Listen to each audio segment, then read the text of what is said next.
Hi everyone, good evening. We will be beginning with a series of tutorials.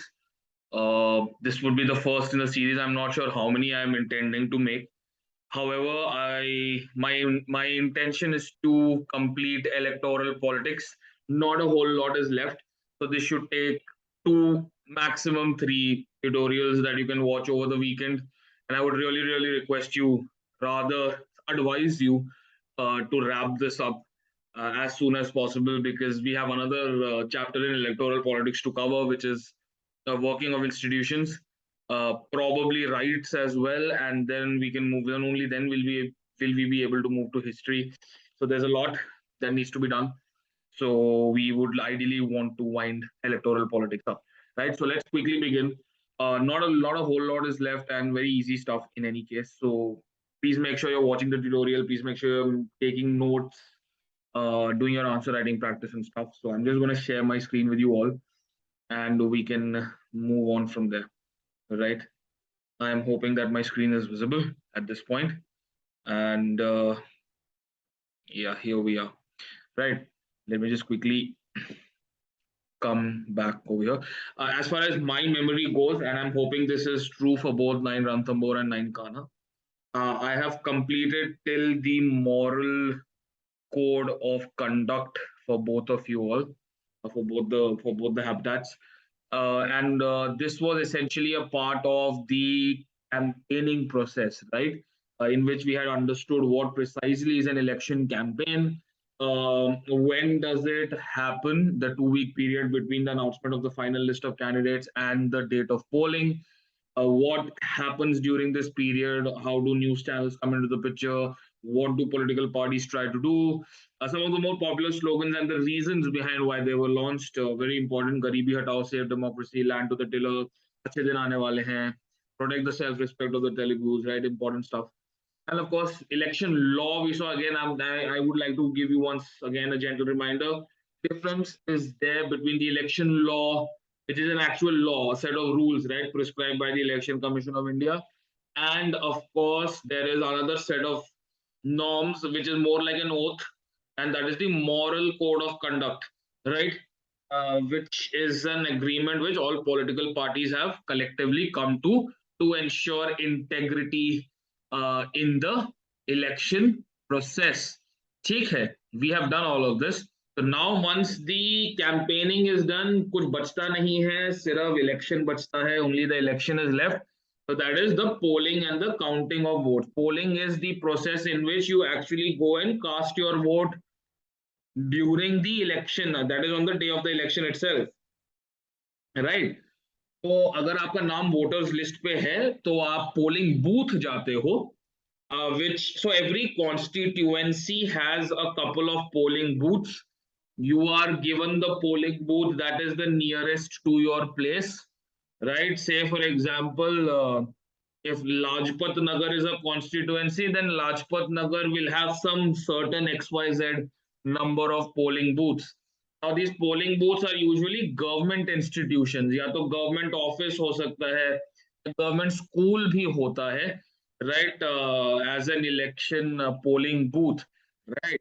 So this is the process is very simple over here, right?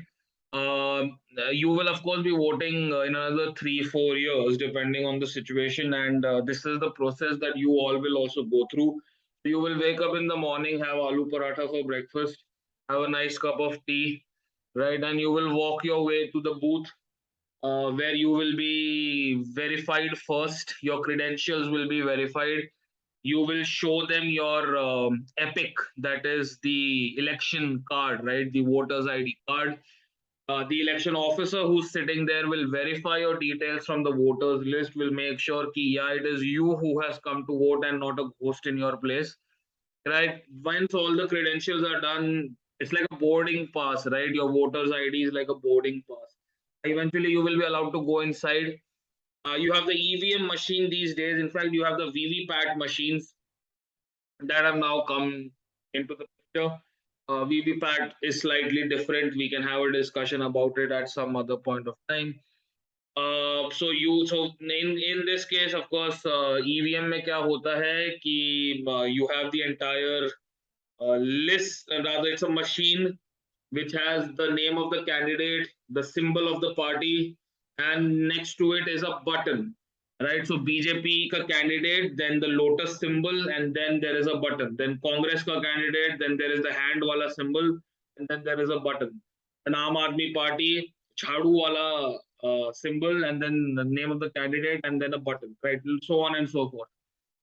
Right, so you will go depending on the political party you want to vote for, or instead the candidate that you want to vote for. You will press the button, the vote will get electronically recorded. That's why it's an electronic machine, right? The vote gets electronically recorded.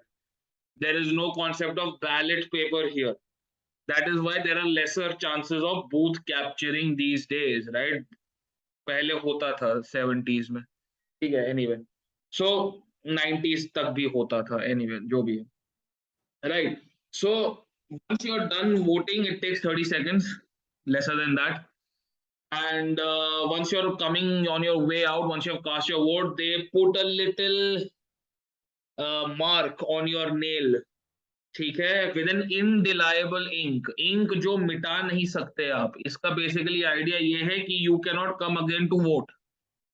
Eventually it will get washed away, but for a couple of days it stays. So you can actually flaunt it. Many people do that, right? Once they go vote, they keep showing their finger like this. So it is a proof essentially that okay, I have voted in the election, so yeah, I'm a conscious citizen, right? So after voting, the fingernail is smudged with the indelible ink. ठीक है, navy blue colour की होती है, black navy blue. ठीक है, तो that is a proof that you have voted. Fair enough. This is the process. Very simple. This is not rocket science, right? Of course, in the center itself, in order to ensure integrity of the process, there are agents of each political party. ठीक है, आम आदमी party का एक agent रहेगा, BJP का एक agent रहेगा, कांग्रेस का एक एजेंट रहेगा, ताकि माल प्रैक्टिसेस ना हो, obviously, right? And I spoke about ballot paper, right? Until the 80s, late 80s, ballot paper was used, right? In which literal paper used to be there with the names of the candidates, and you had to take a pen and put a tick mark against the party that you wanted to vote for, but you realize there can be a lot of discrepancy with this. I can subtract very easily the number of votes that a candidate is getting. I can add very easily the number of votes that a candidate is getting. So eventually the government realized that in order to curb this menace and to make the election process a lot more fairer, with a lot more integrity, they started to introduce this beautiful thing called EVM, right? That is electronic voting machine. ठीक है. So as I of course explained the electronic voter machine का situation just now, वो button रहता है, ठीक है, वो button आप प्रेस करते हो, पॉलिटिकल पार्टी का नाम रहता है, सिंबल रहता है, la la la la la, right? So all of that is very easily you can vote and you can move on. So there is no paper ka concept in a electronic voter machine. Clear? So and then of course now there is VVPAT. VVPAT is relatively very new, I think less than 10 years old or something. ठीक है, it's not overly like extremely new. It was actually started off as a pilot project in the 2014 Lok Sabha election. ठीक है, 543 parliamentary constituencies में से 8 parliamentary constituencies में VVPAT use हुआ था. Now VVPAT, what does it stand for? VVPAT, VVPAT, we are singing this song, but what does it stand for? It stands for voter verified paper audit trail, VVPAT, right? Voter verified paper audit trail, and it started off as a pilot project in 2014. There were I think around 8 constituencies in which it was piloted, and now it is used much more often than before. ठीक है, अब वो क्या है, उसका mechanism क्या है, we will deal with that at some later point of time. अब we can have a one-on-one discussion. ठीक है, ये पूरा का पूरा मैंने mechanism समझाया EVM का. EVM is very simple to understand. Of course, now once all the members who were supposed to come and vote, they have voted. Of course, not everybody comes and votes, पर जिन जिन लोगों ने voting कर दिया है, voting करने के बाद the EVM is sealed. in the presence of the agents of the political party once again to ensure fairness and integrity. फिर उसको लेके जाके they put it away in a safe house, in a safe location where it remains sealed till the date the counting of results happens, the counting of votes happens. उस दिन क्या होता है, उस दिन वो मशीन को they will take that machine out. Then again, they will call those party agents and they will break open the seal and the voting counting happens again, once again, in the presence of the agents of the political party, so that tomorrow nobody says, oh, you cheated. I think it's fair, right? So the counting happens on a fixed date. Very simple. Again, this is all logic. Okay? And again, I've written some very obvious stuff. The results are declared within a few hours, so it does not take days or months to count votes. It's a fairly simple process. सारे का सारा result compile करते हैं. News channels also keep updating the results as they're declared for each constituency. तो वो constituency को seat करके दिखाते हैं कि 50 सीट जीत लिया, 70 सीट जीत लिया, 100 सीट जीत लिया. तो seat is not the bus seat in which you take a ride, it is the constituency का seat, right? Simple. I don't think this is very difficult to understand, right? So what we can do is we can, yeah, we'll end this particular tutorial here. Don't want to make it very long. I will continue in the next one. And in the next tutorial, we will discuss what is it that makes an election in India truly democratic despite the numerous hindrances, the numerous shortfalls that may exist, right? Until then, please take care and have fun, and bye-bye.